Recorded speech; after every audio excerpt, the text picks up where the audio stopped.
Assalamualaikum warahmatullahi wabarakatuh.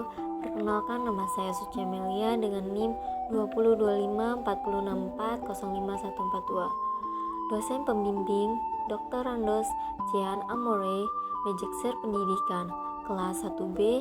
Saya mahasiswi Fakultas Pendidikan Guru Dasar di Universitas Muhammadiyah Prinsewu Lampung. Di sini saya akan mempresentasikan hasil kerja saya yang berjudul Sejarah Pendidikan Masa Kolonial di Negara-negara Terjajah. Sistem pendidikan kolonial terdiri dari 4 sistem. Yang pertama, sekolah misionaris. Sekolah misi atau sekolah yang awalnya dikembangkan dan dikelola oleh para misionaris Kristen, dibangun oleh gereja Katolik dan Protestan. Tujuan utama kristenisasi bukan untuk peningkatan pendidikan masyarakat menggunakan bahasa pengantar seperti Inggris, Prancis, Spanyol, dan Portugis. Efeknya memperkenalkan alfabet dan agama, mengikis identitas lokal di tahap awal pendidikan. Yang kedua, sekolah negeri kolonial. Sistem pendidikan yang dibangun pemerintah untuk mendukung kepentingan administrasi dan ekonomi mereka, menciptakan tenaga kerja terampil, dasar, serta mendidik elit pribumi. Didirikan untuk memenuhi kebutuhan dan administrasi kolonial. Kurikulum menggunakan baca tulis, matematika dasar, tata administrasi, menyiapkan tenaga kerja murah dan birokrat tingkat rendah, tidak bertujuan mencetak pemimpin lokal atau pemikir kritis. Yang ketiga, kurikulum berideologi kolonial. Ini dirancang untuk menampilkan kolonial sebagai pembawa kemajuan. Sejarah dan geografis ditulis dari perspektif penjajah.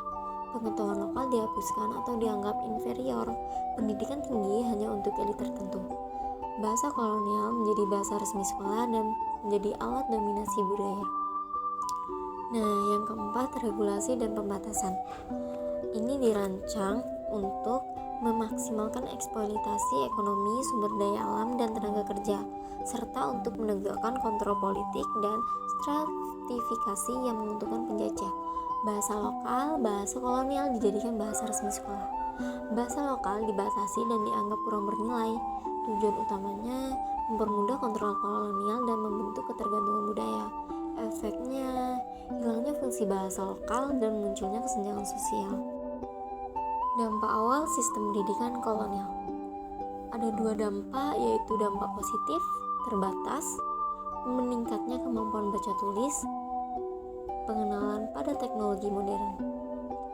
Dampak negatif, dominan, hilangnya bahasa dan tradisi lokal, munculnya kelas sosial baru elit terdidik versi rakyat biasa, ketimpangan pendidikan antar wilayah semakin besar, dan terbentuknya ketergantungan pada model pendidikan Eropa. Pendidikan sebagai alat kontrol. Pendidikan instrumen kontrol politik. Kurikulum mengajarkan loyalitas pada penjajah, pengarang. Pengajaran agama dipakai untuk menjustifikasi kekuasaan. Akses pendidikan dipilah berdasarkan keputusan kepala kolonial, dan masyarakat lokal dibuat tetap bergantung dan tidak mampu melawan secara intelektual. Dampak kolonial di Afrika. Dampaknya, pendidikan sangat selektif dan syarat diskriminasi rasial. Akses hanya untuk kelompok kecil yang mungkin terpilih. Militer terdidik berfungsi sebagai perantara antara penjajah dan rakyat. Dampak jangka panjangnya, adanya ketimpangan literasi antar wilayah. Ketergantungan bahasa kolonial seperti Inggris, Prancis, dan Portugis. Struktur pendidikan modern masih mengikuti pola. Dampak kolonial di Asia. Dampaknya, bahasa kolonial menjadi syarat kerja di pemerintah kolonial. Kurikulum fokus pada administrasi, bukan pemikiran kritis. Pendidikan menengah dan tinggi sangat dibatasi. Namun muncul kelompok intelektual yang kemudian memimpin gerakan nasionalisme. Di India, pelopornya adalah Gandhi, Nehru. Di Indonesia, pelopornya adalah Soekarno, Hatta, dan Sahrir. Dan di Filipina, pelopornya adalah Rose dan Rizal. Dampak kolonial di Amerika Latin. Dampaknya, pendidikan dikendalikan oleh gereja Katolik selama berabad-abad. Tujuan pengajaran moralitas Kristen dan pembentukan masyarakat untuk tunduk. Pribumi dan Afrika Latin sering dilarang mengakses pendidikan formal. Dampaknya, adanya kesenjangan sosial yang sangat ekstrim.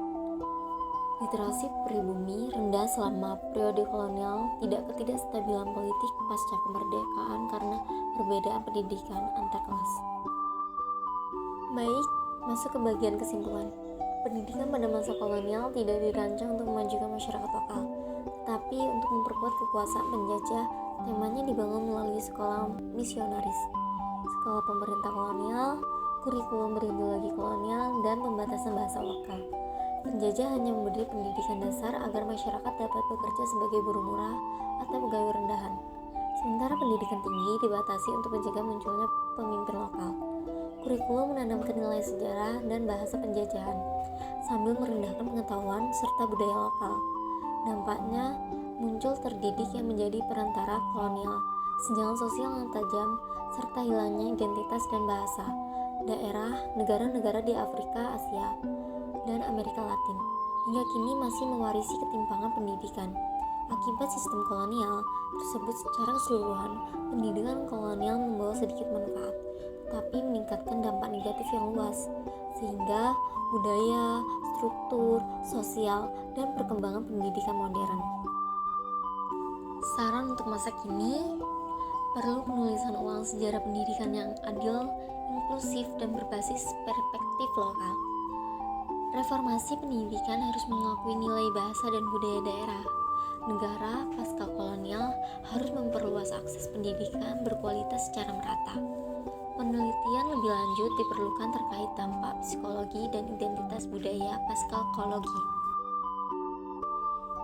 Pemahaman tentang pendidikan kolonial bukan hanya melihat masa lalu, tetapi menjadi pijakan untuk membangun sistem pendidikan masa depan yang lebih setara, inklusif, dan berkeadilan bagi seluruh masyarakat.